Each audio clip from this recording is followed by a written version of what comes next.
Welcome back to the deep dive. Today we're doing something a little different, something I've actually been looking forward to for a long time. Yeah, me too.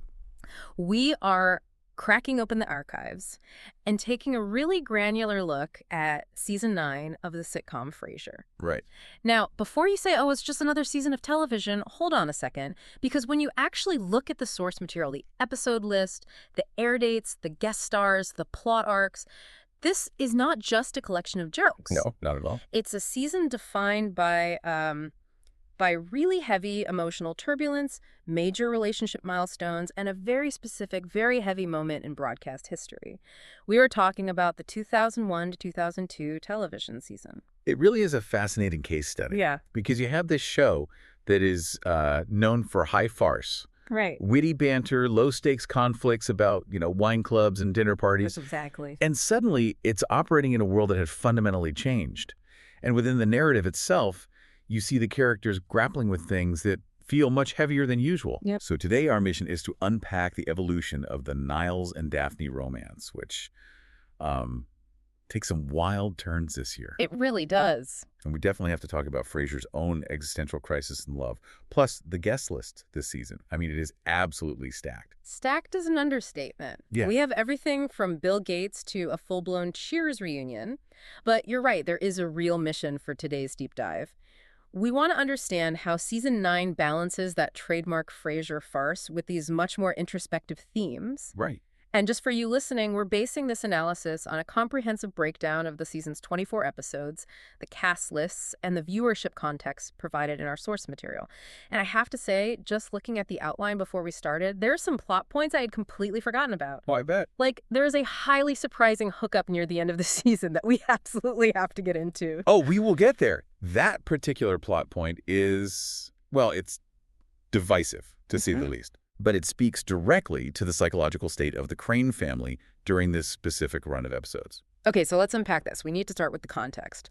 The shadow of reality, as we're calling it. Season 9 premiered on September 25, 2001. Right. And the finale aired May 21st, 2002.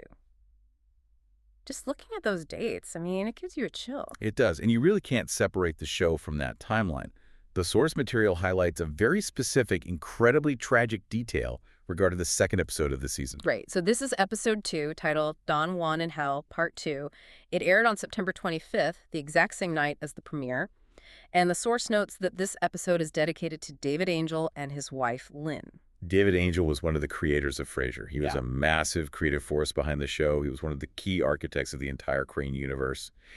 And our source material confirms that he and his wife died aboard American Airlines Flight 11 on September 11, 2001. It's just incredibly heavy. You are sitting down to watch this comedy, this piece of escapism, but right there at the start of the season, there is this stark acknowledgement of a profound loss within the Frasier family itself. It forces you to look at the season entirely differently. Absolutely. And if you think about it, that context hangs over the entire production. While the scripts are obviously written in advance or adjusted as they go, the season begins with a dedication to a fallen creator. Yeah. It adds a layer of poignancy to everything that follows. The show had to go on. It had to provide that comfort to millions. I think viewership was hovering around 19 million for the premiere. Right. But the people making it were actively grieving. Exactly. It's a huge testament to the professionalism and the heart of that cast and crew.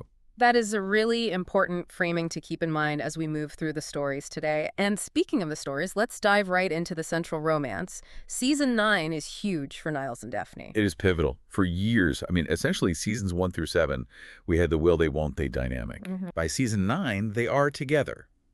But the source material shows that the writers didn't just let them be happy and boring. They threw some serious domestic obstacles in their way. They really did. They're transitioning from the pure fantasy of being together to the gritty reality of actually cohabitating. And the biggest obstacle being their living situation. So in the episode The Proposal and the ones leading up to it, they're getting ready to finally move in together. It's supposed to be this blissful step. But then enters Gertrude Moon. Played by the legendary Millicent Martin. Yes. She is Daphne's mother, and she becomes this recurring character this season. And the conflict she brings is just pure farce. According to the episode summaries, Gertrude arrives fully believing that Daphne is still a virgin. Which is completely ridiculous. They are grown adults. Daphne has lived in America for nearly a decade. Exactly. But to appease her, Niles and Daphne have to pretend they aren't living together. It's so silly. It forces them into this chaotic charade right when they are trying to solidify their domestic life. It's a massive regression. Instead of moving forward as a couple, they are sneaking around like teenagers just to keep mommy happy. And it is not just Gertrude, either. Daphne's brother Simon is back. Oh, Simon, played by Anthony LaPaglia. Right. And the source notes say he stays with Frasier, causing absolute chaos. So you have Gertrude with Niles, Simon with Frasier. The brothers are basically under siege by the Moon family. They really are. And Simon is the antithesis of everything Frasier stands for. Oh, completely. He's loud, he's drunk, he's messy.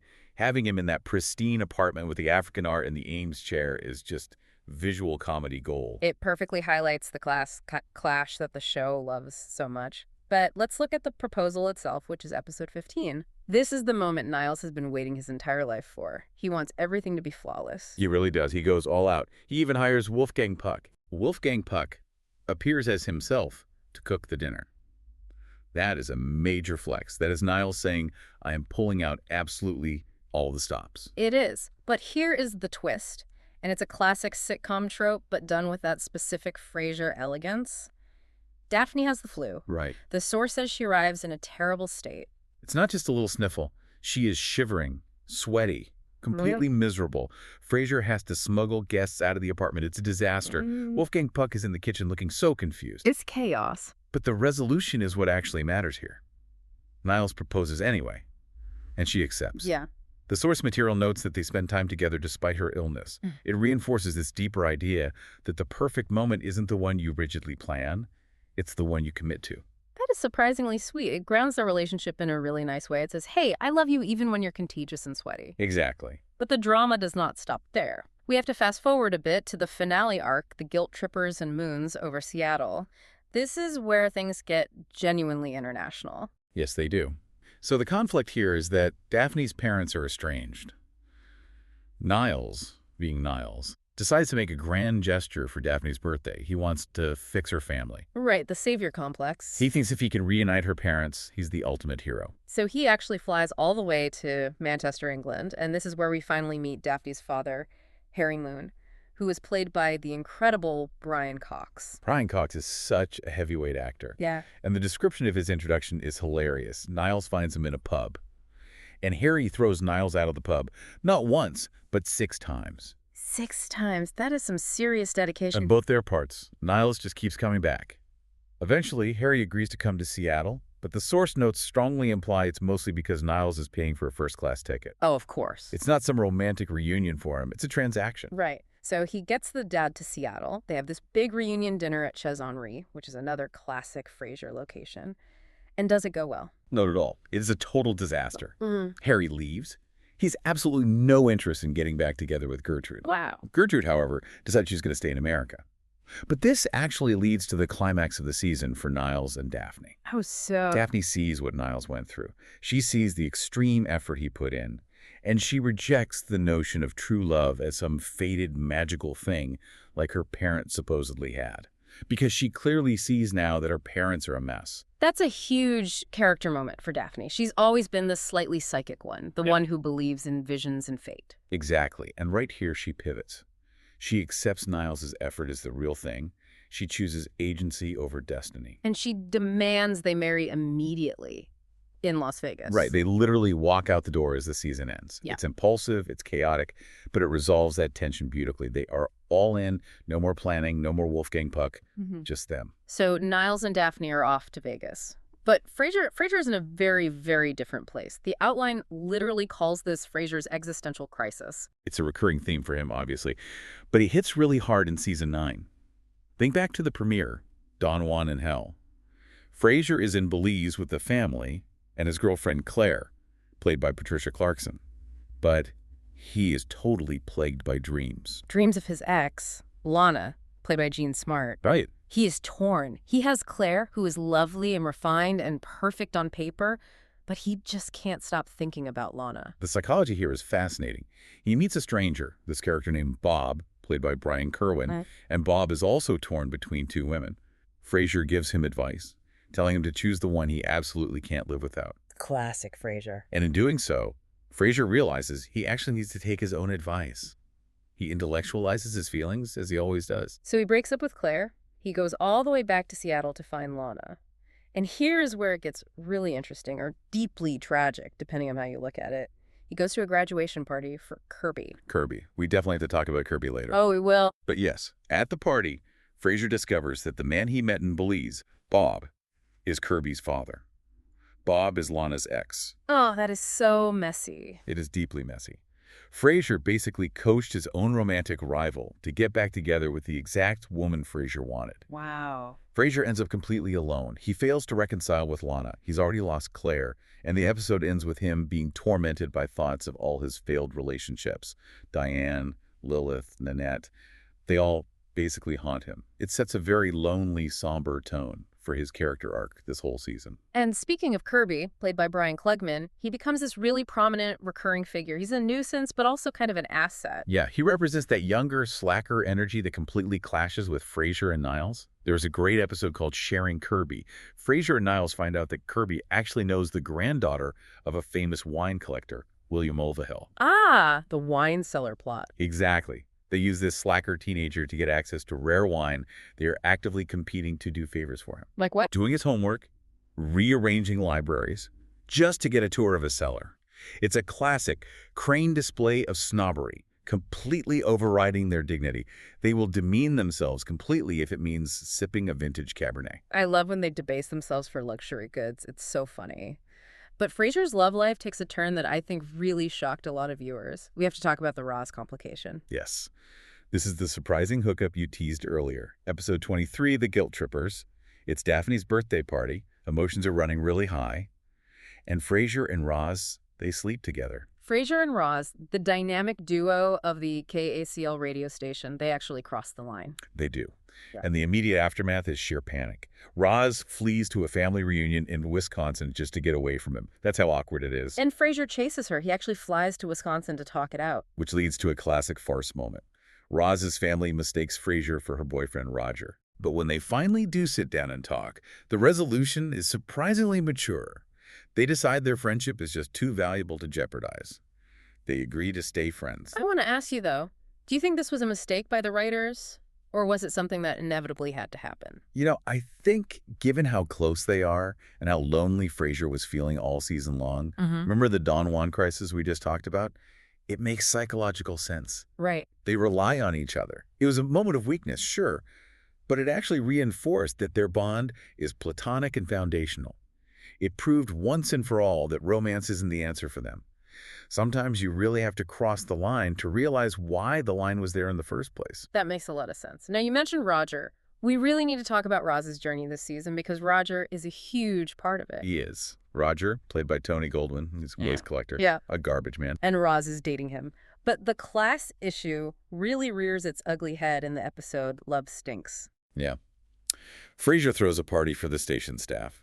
Roz is embarrassed. She doesn't want Roger there because of his job. And the worst happens. Roger actually overhears her telling Kenny that not everyone has a job they're proud of. Ouch. That is brutal to hear. It is heartbreaking. Roger leaves. They end up breaking up. But Roz later admits she is still deeply in love with him. It's a really sad arc because the barrier isn't that they aren't compatible. The barrier is Roz's own insecurity about status. She has clearly absorbed some of Frasier's snobbery, whether she wants to admit it or not. And this resolves, or at least gets processed, in the episode Frasier Has Spoken. Right. Frasier actually helps her process the grief on air. How does he do that? She pretends to be a caller who is afraid of the dark, but they are really talking about her emptiness and fear after losing Roger. It's a beautiful example of how the radio show functions as therapy for the characters themselves. I love that. It shows that Frasier is actually a genuinely good psychiatrist when he stops thinking about himself for 5 minutes. Very true. Let's shift gears to Martin Crane. John Mahoney had some really heavy lifting to do this season. He did. We see Martin grappling heavily with both the past and the present. In the episode The Return of Martin Crane, he actually takes a new job as a security guard. He really wants to feel useful again. And this triggers a major flashback. We actually see the day he was shot. Yes. We see his partner Frank, played by Tom Irwin. We see the actual robbery event at the convenience store. Wow. It's a stark reminder of the trauma Martin carries with him every day. It grounds the character so much. He's not just the grumpy dad sitting in the recliner. He's a man who suffered a life-changing injury in the line of duty.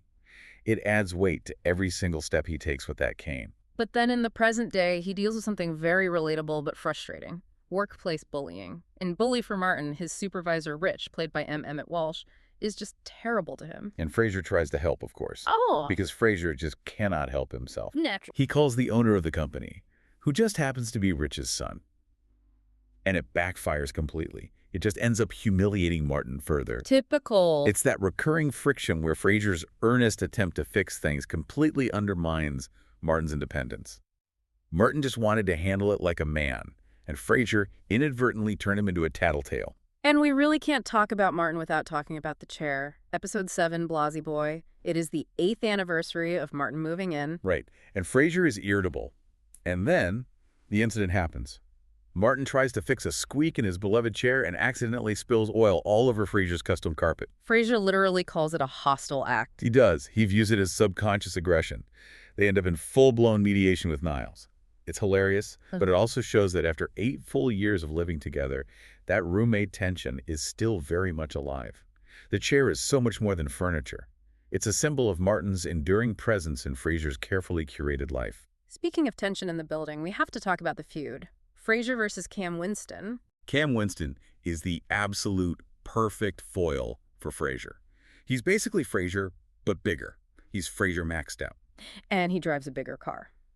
The parking wars arc in episode 13 is legendary. Cam has this massive SUV that constantly encroaches on Frasier's parking space. So Frasier goes to the condo board. He gives this incredibly impassioned speech about the behemoth at the gates, and he actually gets the SUV banished to the sub-basement. But Cam retaliates, and this is honestly one of the most memorable visuals of the entire season, the flag. Yes.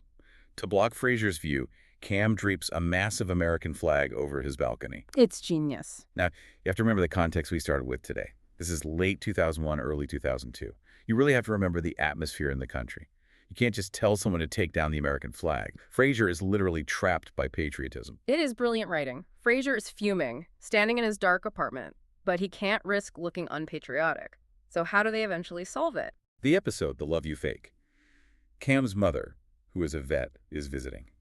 Martin and Cam's mother actually get along quite well. They realize the only way to force their stubborn sons to reconcile is to pretend to be a couple. The parents' trap. Exactly. Yeah. The absolute fear of their parents dating and potentially becoming stepbrothers forces Frasier and Cam to call a truce. It's mutually assured destruction via step-siblings.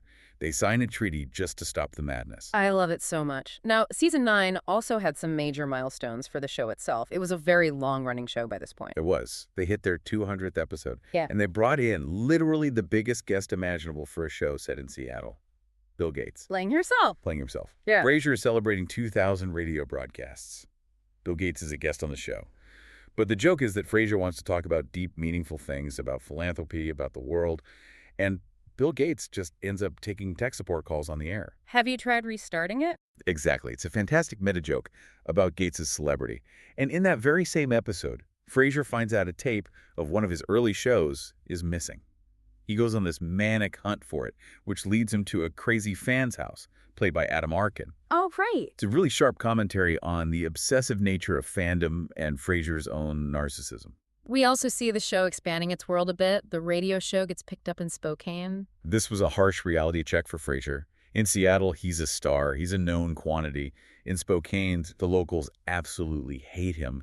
They desperately miss their local icon, a guy named Sully. Frasier goes to a press conference there, and the reporters are just overwhelmingly condescending. It's the big fish in a small pond, realizing he's just a regular fish in another pond. And the callers actively boycott him. It forces Frasier to really work for his audience again. He has to win them over from scratch, which is something we really haven't seen him have to do since season 1. And speaking of audiences, there is the episode Juvenilia. Frasier tries to reach the teen scene demographic. Right. He goes on a show hosted by teenagers. He totally thinks he can outsmart them with his intellect and vocabulary. But they just grill him about his personal life. They humiliate him on air. They treat him like an absolute dinosaur. Until Kirby saves the day. Yes. Kirby provides the dirt on the teen panelists. Frasier uses it to turn the tables. It's petty, but it is deeply satisfying. It shows that sometimes you really need a Kirby in your life to fight dirty. We have touched on a few guest stars so far, but the list in the source material is just incredible. We mentioned Bill Gates and Wolfgang Puck. But who else really stood out to you? Michael Keaton, easily. He plays Blaine Sternin, Lilith's half-brother. A con man. A total con man who claims to be a paralyzed preacher now. He comes to Frasier begging for forgiveness. Frasier knows he's faking it. He clearly remembers Blaine selling him futures in kelp. Kelp futures? That's hilarious. Exactly. But no one else believes Frasier. Martin, Daphne, Niles. They all think Blaine is a saint now. So Frasier looks like a complete monster trying to prove this poor guy isn't paralyzed. He literally tips him out of the wheelchair. It is a masterclass in cringe comedy. Frasier is screaming, "Walk, walk," while Blaine just flops helplessly on the floor. Oh. And in the end, Frasier thinks he was wrong, he formally apologizes, and then he looks out the window and sees Blaine walk away when no one else is looking. Frasier was right all along, but he lost anyway. It's the ultimate Frasier Crane experience. We also have the return of the Cheers cast. Episode 21, Cheerful Goodbyes. The Cranes go to Boston. This is a pure nostalgia trip for the audience. We see Cliff Clavin, played by John Ratzenberger, Norm Peterson, George Wendt, Carla Tritelli, Rhea Perlman. The plot for that one is hilarious. Cliff thinks Frasier's there specifically for his retirement party. But it turns out no one in Boston will miss Cliff at all. He decides to stay. Yeah. And Carla is horrified. The source material actually says she tries to shoot him with a spear gun. A spear gun. Classic Carla. It's really nice to see that the Cheers dynamic hadn't changed a bit after all those years. It really highlighted the difference between the two shows, too. Frasier's all about highbrow neuroses, and Cheers was that gritty, barroom brawl energy. Seeing Niles Crane trying to interact with the Cheers gang is a very specific kind of joy.